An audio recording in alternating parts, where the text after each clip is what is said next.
Hi and welcome back to Savannah Money Talks. I'm joined today, I'm Chris by the way, I should have mentioned my name really. I'm joined today by Sam and Rich. How are we doing, guys? Yeah, good, Chris. Thank you. So I want to talk about how the profession's changed over the last few years. Certainly I've been doing this now for 20 years and it's changed fundamentally. But Rich, what do you think the biggest change has been in the last few years? Just generally over the last few decades, the amount of change that's come to our industry, mainly from current and previous regulators. We're so much more highly regulated now, which is a great thing from a point of view of protecting the consumers and making sure they get a better outcome and less bad situations arising. But that extra regulation or extra complexity obviously has made it more expensive for us to deliver advice. Sure. And we're having to balance that by trying to be as efficient as we can now with technology to make sure that we can still give the advice, keep it affordable for clients, but still cover off what we need to. So there's a regulator's point of view. So there's a focus on efficiency now, right? You know, making sure that as a business we're commercial because actually our clients rely on long-term relationships with us, but we do that efficiently, making sure that our clients are delivered with the right advice. So how do you do that? How do you do that specifically? For all of us, I think really, I think that change in the regulation and moving away from the commission-based products that have hidden charges, which I know we've covered in previous episodes, which is covered, into more of financial life planning, where we're understanding really what makes the client tick, and putting the client at the centre of everything we do, which is, I know what we've done previously, but I think as a profession, it's about really understanding the client. The soft factors, as the regulator would say, and that puts the client in control of everything we do, and it makes planning a lot more accurate. And the client, I said, the client controls that. So we're doing a lot of that at the front end because then it may not lead to a product anyway. Therefore, then that doesn't pass the costs on as well. So. But that brings on a conversation about how you charge for advice, doesn't it? Because if you're charging for advice purely and solely linked to a product, do you think there's a bias there? It shouldn't really be product led. I mean, we feel that what we do is ever product led. It has to be there to solve an issue that the client has, an aim for a goal for the client. Absolutely. And I think as advisors we need to be flexible enough to actually think on each individual case, what is the best way for this client to pay for my advice? Whether that's through the product, whether that's through their company, whether that's directly by invoicing them, there will be pros and cons for different clients. But the reality is, as professionals, we need to have a transparent conversation with people who want to work with us to have, so that client has an informed choice, right? It's having an adult conversation, isn't it? Every other profession, it's costed out, and we have a discussion, and if a client wants that or they don't, they're free to go elsewhere or not. So as I said previously, it was all hidden. So I think the consumer was none the wiser, and it was alluded to that they would get free advice, but it certainly wasn't free. But I mean, the interesting thing is, thankfully we work with clients who respect and value what we do. But as a profession, a lot of the reason why financial planning advice isn't used as much is because of that legacy of non-transparency that alludes today. I think we've got a responsibility to help our clients understand as well. To help people understand what they're paying for and why. We have to continually show added value.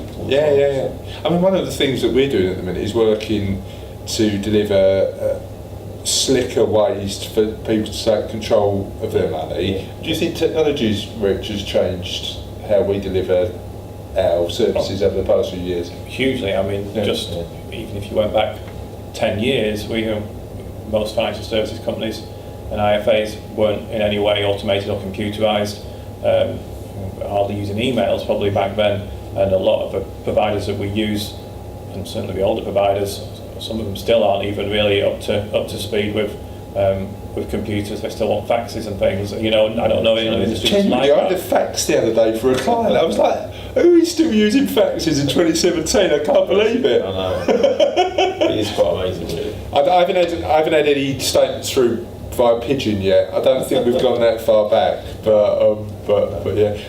I mean, how do you see technology impacting what we deliver, both now and in the future? Yeah, massively. It's technology's in every part of our life, isn't it? Yeah. I mean, you go into anything now. Look at the advances in mobile phone technology and all sorts. So why shouldn't it come into the financial advice profession? Agreed. We already take real-time valuations and things for granted. Yeah. And a few years ago, that would have been just an unbelievable thing to have even imagined we could have. Yeah. So we used to have to phone every provider, didn't we? Phone every provider and wait for a fax. And wait for a fax. Yeah, exactly. So it was, I mean, bottom line, it means we can deliver better solutions for our clients in a more efficient way. Yeah.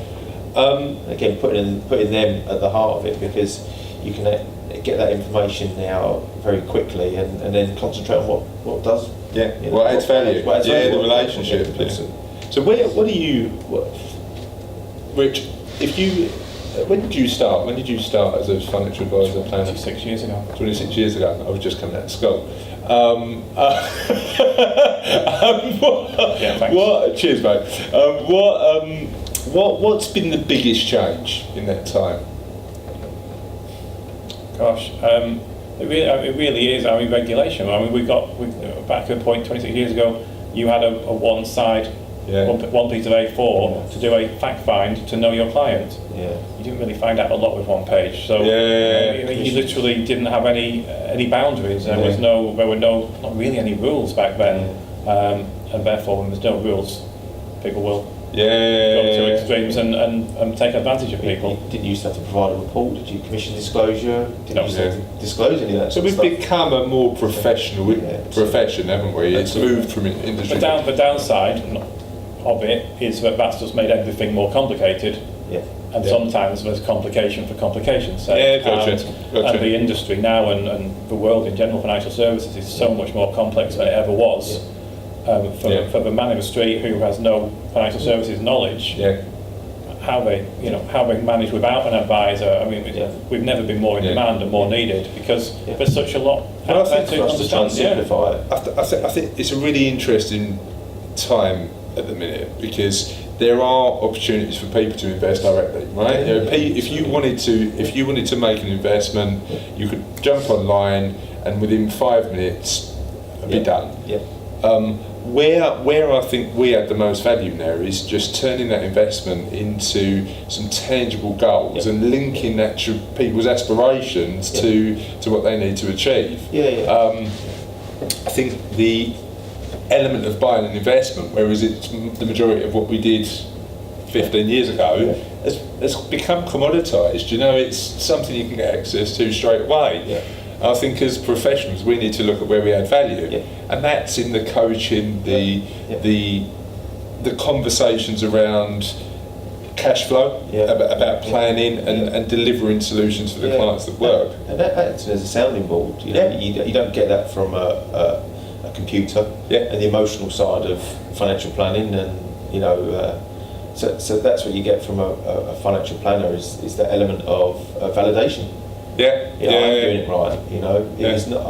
I think there's an element of you go online and you do your attitude to risk questionnaire, and then you get a risk score, and then you invest in the portfolio that computer's telling you to invest in. But what happens if you've got multiple goals? Sure. Not one size fits all. So that's where a good financial planner will then be able to sift through all that and then put a rounded portfolio together. But as technology gets more sophisticated, do you think there's still a role for the financial planner? Yeah, absolutely. Yeah, I would say yes. I would say yes, but no, I do. Yeah, it's like anything. In most industries now, there's technology, but there's still a human being behind. That. And for some a lot people, of it's about trust, right? And for some people, I think they might want a financial planner. That's absolutely fine. And for some people they will. That's just it's life, isn't it? What do you think in the next 5 to 10 years the biggest changes are going to be? Gosh, I think a lot of them will be around technology still, and how we interact and interface with clients and how they take information on. And I think just wanting to go back to what we were saying about people just going online and doing things. anyone can go and search for whatever they want and find that information. But I can go on and find out about quantum physics online. It doesn't make me an expert, and it doesn't mean that I know what to do with that. And it's exactly the same with financial services. You can go on and buy, find out what's been the best fund over the last 1 year, buy it. As we all know, what was great fun this year probably won't be next year. Almost certainly won't be. And that's where people will fall down when they go and do things that they're not knowledgeable in. Agreed. And also as well, it's that review as well. It's all right doing it this year, it's then revisiting it the year after that. I think it's human nature that you do it once and then you kind of forget about it. Again, like you say, funds that were good this year, not good next year and the year after, and that has a massive effect. Well, I think, example, no, I was going to say, how many clients you still come across who've got old tech funds from 2000, 2001 that still sat there worth about 500 quid now because they never reviewed it. I think there's two factors there, isn't there? Number one, the amount of work we've done, and actually we've done a lot of work recently about looking at how we invest our clients' money and making sure that it's evidence-based and really appropriate to meet our clients' needs. Now, I know the hours of work we've put in as a team, most people wouldn't want to do that and spend the time. No, absolutely. So what do they rely on? They rely on the newspaper, or they rely on some other source that doesn't, a quick soundbite. Yeah, absolutely, which may not give the full answer to that question. I think a lot of what we do as well is it's like that iceberg scenario, isn't it?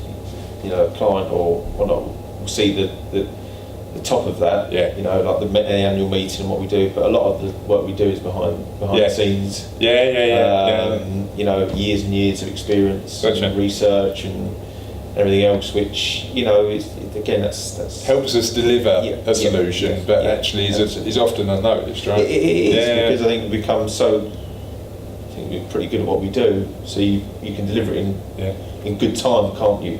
But actually, that's years of work and hard work gone into that.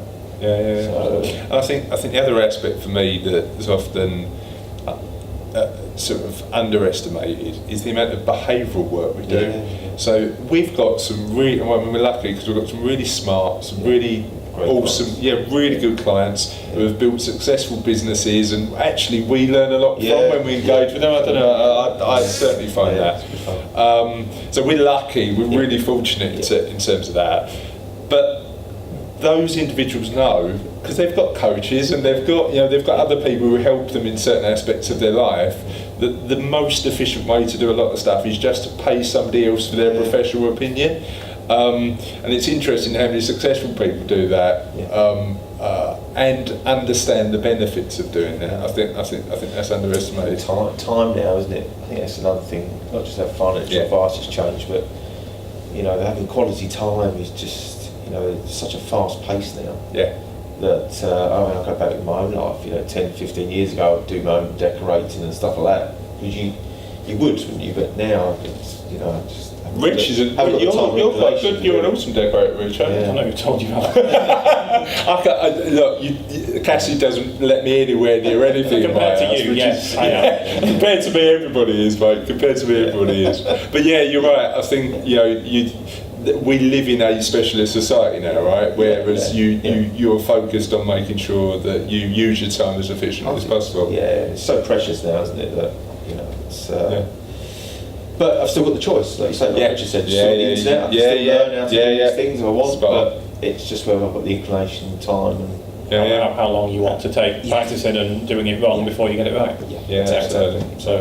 So what do you think the future holds? Next 5-10 years, what do you think? For us, or for clients, or for clients specifically? Do you reckon there'll be more access to different ways to get advice? Or I think it's an exciting time for clients, consumers, people, whatever you want to coin it. I think it's an exciting time. There's a lot more choice. I think what comes with choice is it's still difficult, isn't it? Who do you go to? Actually, too much choice is dangerous, isn't it? So going back into the old days of the commission-led products, although that's not right, I don't think that's right, but people still took out pensions and stuff like that. So hopefully you know, they still see the merits of doing that. But I say it's a lot of choice now. Workplace pensions, and allow people to engage with their finances, and I mean, life hasn't changed in that way, has it? I mean, it's really interesting when you look at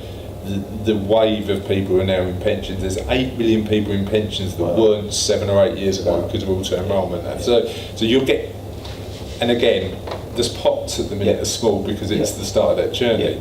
If you look at Australia, Australia now is in a position where they're 30 years into that compulsory savings journey, and they are building significant pots of money.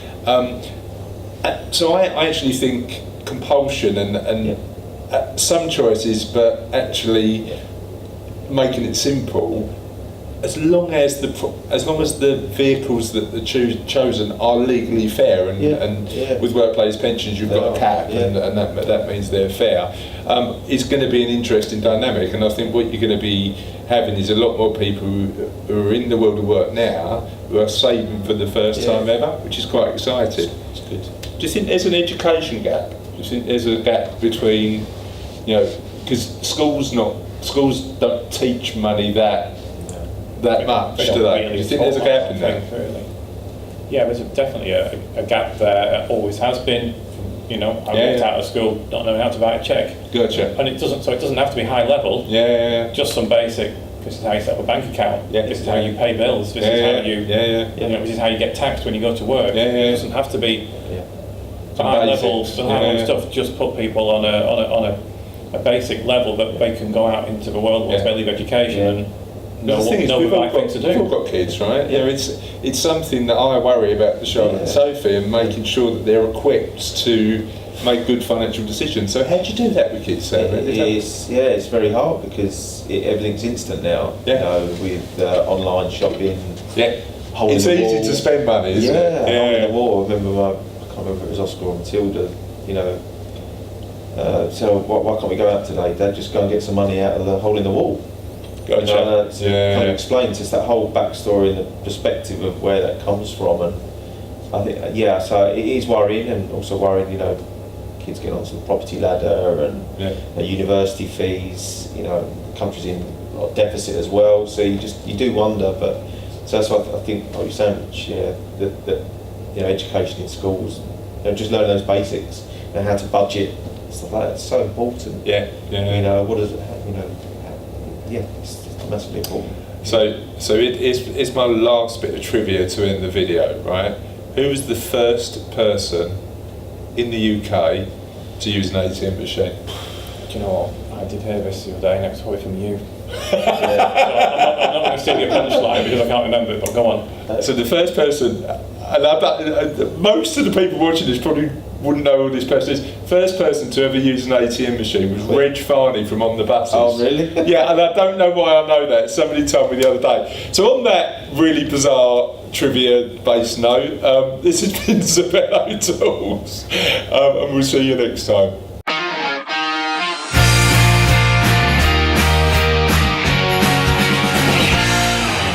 Thanks for watching that Zabello Money Talks video. For more videos, click here, and to subscribe to our channel, click there.